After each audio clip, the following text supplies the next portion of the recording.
Για την επόμενη ομιλία έχουμε τη μεγάλη τιμή να καλέσουμε τον κύριο Davies, έναν από τους σπουδαιότερους και πρώτους κλινικούς εμβριολόγους στην Ελλάδα. Θα μας μιλήσει για τις προηγμένες μεθόδους στην επιλογή του σπέρματος. Κύριε Davies, είναι μεγάλη μας χαρά. Ανυπομονούμε να σας ακούσουμε. Good afternoon. I'm going to change the tempo a little bit. I've been, unfortunately, Joanna Mastrominat can't give this talk today, so I've been brought in as a poor reserve. But, after hearing the first two talks, they've so much information and talking with so much speed that it's time to come back to the reality. Because this subject is dealing with the sperm side of everything. As you see from the previous talks, there's so much information and so much technology and so many advances coming for IVF, and on the egg side of it, the sperm has been left out of the story for the last 40 years. Like it's the men are 50% of the issue, but 0% of the interest. And I think it's time that we woke up a little bit and we actually start addressing the issues that we've left for effectively the last 30 years. So when I was told to give this talk, we all have a different viewpoint on certain things. And I've been doing this job now for the last 37, 38 years. And certain things hit me like a steamroller and say, okay, this is, I remember this when I started, this wasn't an issue. And certain things have happened in the meantime, or certain things haven't happened. And it's probably more of an issue for me than for the people coming in now, which haven't lived this experience. So, when I first started IVF, we didn't have ICSI, we didn't have ways of separating sperm. It was swim-up methods. You was putting the sperm underneath the media, what swam up, you chose, and you tried to get fertilization from that.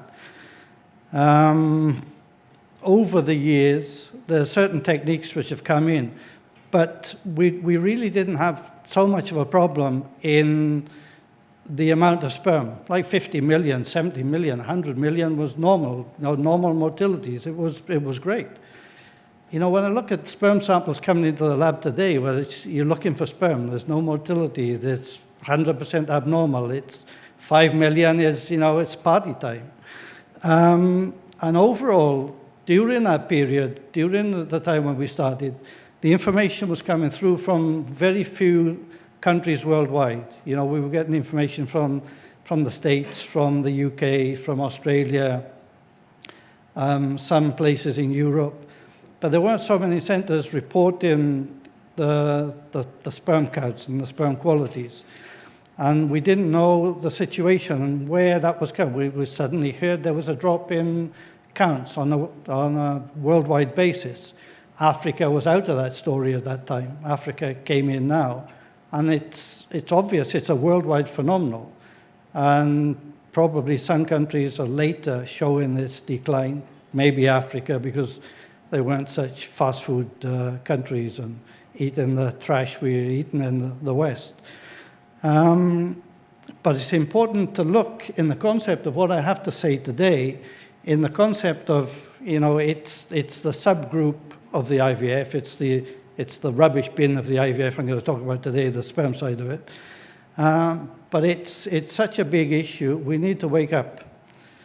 The overall estimates for the last period are that, there's a decline of almost 50% in the sperm count. But the worrying part of this information is from the year 2000, there's almost a doubling or a tripling of the speed at which this is dropping. Whether that's more information coming in, more people taking note, I don't know. But where it's going to go, I think us men, we're going to drop off the end of the flat earth. There's been no sperm left.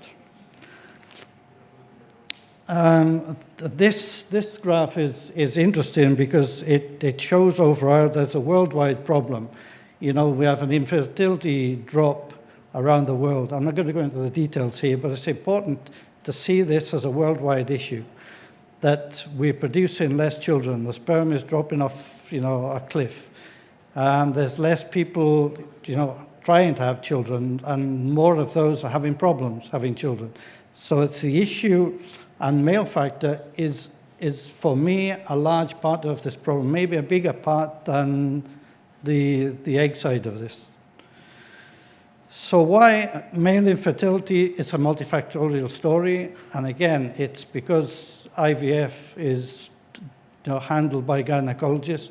This side of it is usually non-existent on any file, or it's the amount of information available is pretty basic and pretty low. So we have an aging process with men. Now the women doing IVF are average age 40. Your average age of the male is probably around 50. And we know that we don't go through menopause, which is, hot flushes and whatever. But we definitely know now that the quality of our semen is, so the gene side of it, the mutations are slowly adding up as we become older. So the amount of sperm available may be similar to our younger ages, but the quality of that DNA is not the same. And I'm sure a lot of the studies are going to come up in the end where there's going to be autism, bipolars, and these behavioral disorders associated more with the sperm quality than almost anything else with, the childbearing.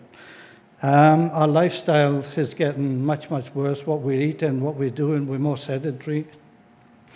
We're drinking much more. We're eating trash. More stress in our lives. This is big issues. We have then the physiopathology. We're taking more drugs.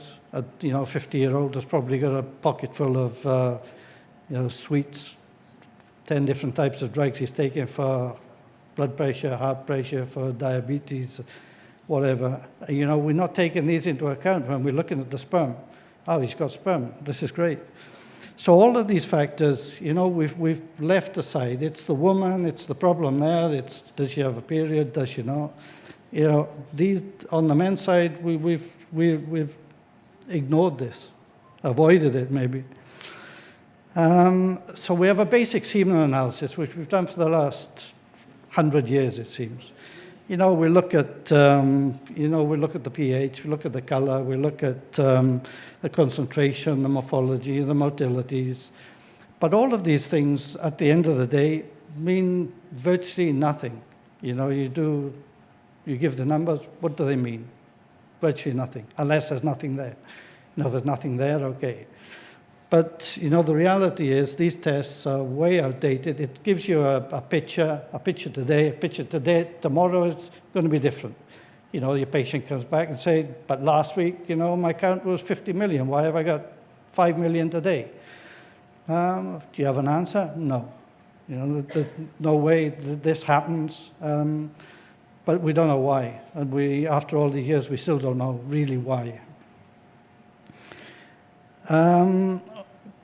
When I first started, again, it was swim-up technique. So you put the sperm underneath a media, let it swim up, take that. Then it comes on to the gradient diffusion, where you can put things in a centrifuge, put the sperm on top, they spin down, and your motile sperm are purified in the bottom layer. It's an easy technique, a simple technique, and it's used for most patients. But is it the best technique? We'll go through these things in a minute.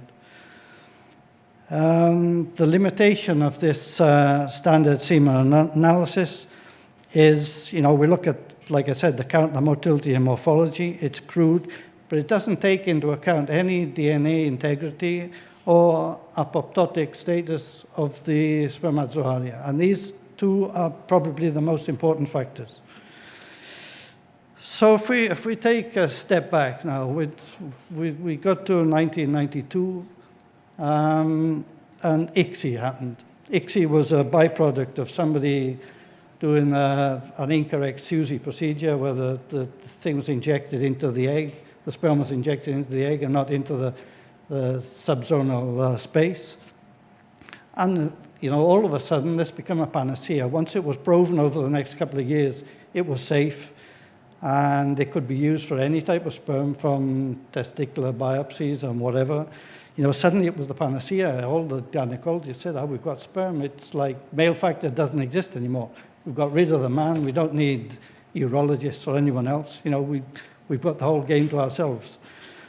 But this single technique, I think, realistically, now looking back, set us back 20 years because we avoided the sperm. We said we don't need to look at the sperm anymore.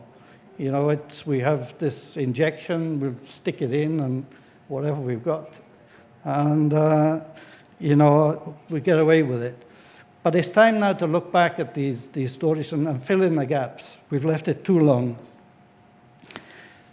So what do we do? We have some small tests. This was one which Joanna put in this, which is a hyperosmotic swelling test, which if you have immotile sperm, I think over the 30-odd years I'm working here, that I can only remember 4 to 5 cases of total immotile sperm. And this was usually done to some sort of syndrome, a Cartagena syndrome, where there's no motility on the sperm. But you can do a hyperosmotic test where if you add a hyperosmotic solution, the tail will start to curl up if the sperm is alive. So effectively, all we want in motility for IVF, or for ICSI at least, is motility to know that the sperm is alive. We're not interested if it's swimming, 100 kilometers an hour. We just want to know that this thing is moving and it's alive. So these are some of the type of pictures you get after a hyperosmotic test where the tail is curling up. The other thing which hits me about this sort of picture is like when you find sperm which are not moving, usually the head morphology is disaster. So do you really want that sperm anyway? It's looking for something that's alive, but is it really any good in the end? That's another story. So getting on to the meat of the story now for sperm, for me anyway. We need to look at the sperm integrity, of the quality of that sperm, not just if it's alive, how many we've got, whatever. What's the status of that sperm? And what is effectively the environment that it's coming from? Because you can't look at sperm as the sperm like this. You have to think that's produced in that factory. Is that factory working? Is it rusty? Is it out of date? Is it being affected by something else? So we need to look at two basic issues here to see what that sperm, its quality. And the first thing is to look at the amount of reactive oxidative species. And we can do this by doing a myoxis test, where we're measuring the oxidative stress on the sperm. We know that leukocytes produce so much more oxidative reactive species than the sperm itself. Bacteria in there and anything else, the sperm is the lowest producer. So the rest of it is making your values higher. And if you have a very high value with this, there's something in the environment which is generating this oxidative stress. And we need to address this issue. The other thing which goes along with this is the DFIs, which is becoming now a nice topic to sell as an add-on, which we maybe should avoid because it doesn't offer anything, but it seems to be becoming more and more popular. And this is looking at the ultimate structure of the DNA in the sperm when it's produced, when it's outside, when it's ejaculated. And this is being tied in with poor fertilization, poor embryo development, increased miscarriages, increased abnormalities. So we need to address this issue. Maybe somebody says it's not a good add-on, this shouldn't be done, but I think it should be. We don't have many tools for the sperm, and I think we should take what we've got, and do everything we've got. So these two issues are not separate issues. We look at the DNA fragmentation, we look at the reductive, the Ross species, and we need to put those two together. This is a series of pictures which, you know, hits you like a thump on the head. Whereas if you cut an apple in half, it's fresh and it's great. The oxidative stress, the oxidative reactive species here, start to cause a degeneration of that over time. This is what happens to your sperm. You know, oxygen is one of the, you know, it's a life-saving molecule for our lives, but it's a disaster for all of our cells. So you can see it when you've got an elevated ROS, elevated oxidative environment, you start to see a degeneration of those cells. What we're looking with the DNA fragmentation is the end status, how much is degenerated. So we need to look at the two together. What's the end product and what's happening what's causing this and what percentage is being affected down the line. So unless we address what's causing it, we're never going to stop this. We can't reduce the amount of fragmentation at the end if we don't reduce what's causing it in the production site. So we need to look at these two items not separately. They're one continuum, and we need to put everything into place. So some of the techniques we've got now are aimed at reducing, once the sperm is produced, to actually try to collect anything with the less problems, or, you know, the least amount of fragmentation. We haven't done anything beforehand. We should have dealt with this beforehand and dealt with the patient and tried to get him in the best condition possible before he produces the sample, not to try and collect out of a rotten basket what's the least rotten sample there. It's try to get it fresher, try to get it in a better condition before it comes into the lab. Then everyone's job is much, much easier.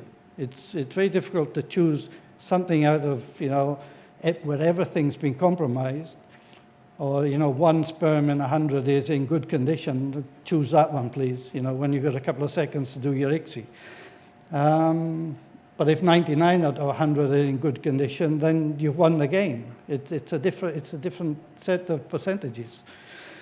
So one thing, instead of doing the centrifugation technique with the density gradient, we try to avoid the centrifugation, which increases the percentage of fragmentation.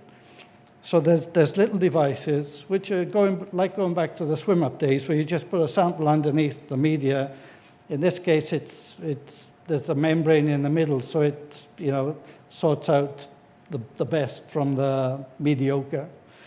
But it's very gentle. It's going back to more the natural environment, and, you know, avoiding any decrease in the quality of your sample. So it's putting a small amount of medium, leave it for 30 minutes, 1 hour, whatever, hour and a half, and collect the motile media, which passes through a membrane. It's a very short distance, so even if it's low motility or poor motility, you'll get some sort of sample, and use this for your ICSI procedure.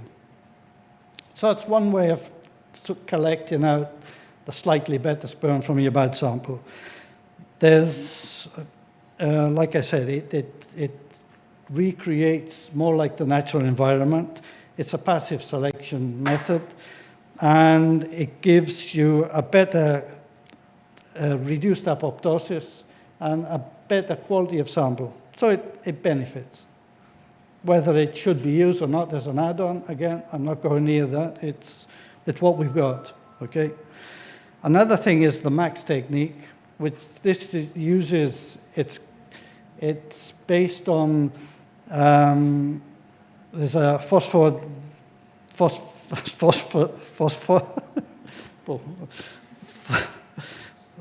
there's a substance on the tail where when which we can generate a bead with the thing that attaches to this substance on the tail of a sperm once it starts to become poor quality. And this bead can be magnetic, and using magnets, as something drops through a tube, it will attract the sperm which are, attached to this bead, and it will take out the things which are poor quality or highly fragmented. It's an expensive technique. It's been around for about 20 years. Again, it's one of the add-ons which really doesn't offer anything. But it's a technique how to get out. It's going back, though. It's trying to introduce techniques, which is expensive. It's time-consuming. And it really should be used in collaboration with something else, because it's not going to pick out everything with beads and magnets. But if you've got low proportions in there, it will help to reduce it. But I think, again, it's going back to the issue. We need to address the issue in the beginning. The man needs to be addressed a month before treatment and get his sample in the best condition possible. These techniques are not really required. Like the simple technique with the swim up, with the small chamber, the zymote chamber, will start to help you to pick out the best sperm. The other thing which is of some help if you have high fragmentation, or they claim, is this PIXI procedure, which again, it's hyaluronic acid derivative, which is placed on the bottom of a dish. And this attracts anything, when you put the sperm close to it and it attaches, it doesn't stick, but if it attaches and it immobilizes on this matrix, then that theoretically, the tests have shown that it's got a lower DNA fragmentation. So you can do the ICSI technique using this dish and choose sperm which are binding here. This subject, this hyaluronic acid, is a bit like the buttocks side of everything. It's the man's buttocks, where you put this thing everywhere. You put it in embryo glue, you put it in this type of thing which the sperm attracts to. So I think David Gardner's made a life work with this molecule. But it's an easy technique. It's not like several other techniques which have been brought in. It's a technique, again, it's trying to pick out the best sperm from a bad situation. Like when you have to get down to this level, you've lost the game, really. Another thing, IMSI. Again, I worked about 20 years ago with IMSI. I was a great believer in IMSI, and I still am to a certain extent, because I think that, looking at the sperm at this high magnification, you start to see specific, once you get the experience, where you start to see specific structures.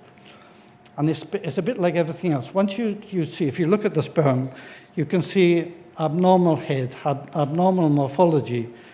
You see vacuolation in that, but it's random. You see different samples, and there's vacuoles, there's different shapes, and they don't really mean anything at that stage. But once you hit on something specific, like there are specific structures that you see, all of the sperm will have this hole in a certain place. This then becomes important. This then becomes a sperm, which may be 50 million per mil, which may be, perfect for every other criteria, the morphology. But it has this criteria. This won't give you a pregnancy. We had so many cases with this specific, and they were in the unexplained group. When we changed out of that after 2, 3, 4, 5 attempts to a donor sperm, they all got pregnant. And that sperm specifically with specific repeatable structures, there's a fundamental cytoskeletal problem, or a problem which you can pick up, but only with this technology. It has a place. It's difficult because you need a glass dish, which, you know, it's just a cumbersome method. But it has a place, certainly for analysis of your unexplained samples. So there's another Catspaw test which has come out now, which is again looking at the hyperactivation of sperm. Maybe it can't fertilize, it can't be hyperactivated. Little tests like this are now coming onto the market. Whether they're important, whether they will prove, you know, we should be doing them. But I think all of these tests, again, you have a bucket of 10%, which is unexplained infertility. Somehow we have to get into that 10% because all of them are different problems. And some of these little issues will answer some of those problems. A small percent, maybe 1 or 2% is the sperm, and you will get down into the details and slowly sort out that 10%. The last thing, I'm getting to the end, I've run out of time, but AI is why suddenly money is being invested in sperm. It hasn't, there's been no investment, no interest in sperm until now. Why now? There's a couple of things on the market, which is, you know, choosing your best sperm, choosing your best motility, choosing, you know, several different factors. You could choose, there's two main companies on the market. And the reality is, why has this happened? Because I'm not interested in this. Because of where the whole thing is going. You know, these automated labs that was shown to you earlier, you know, to have an automated system, you need some way of choosing the sperm. And this can't be chosen by any other method than by an AI system.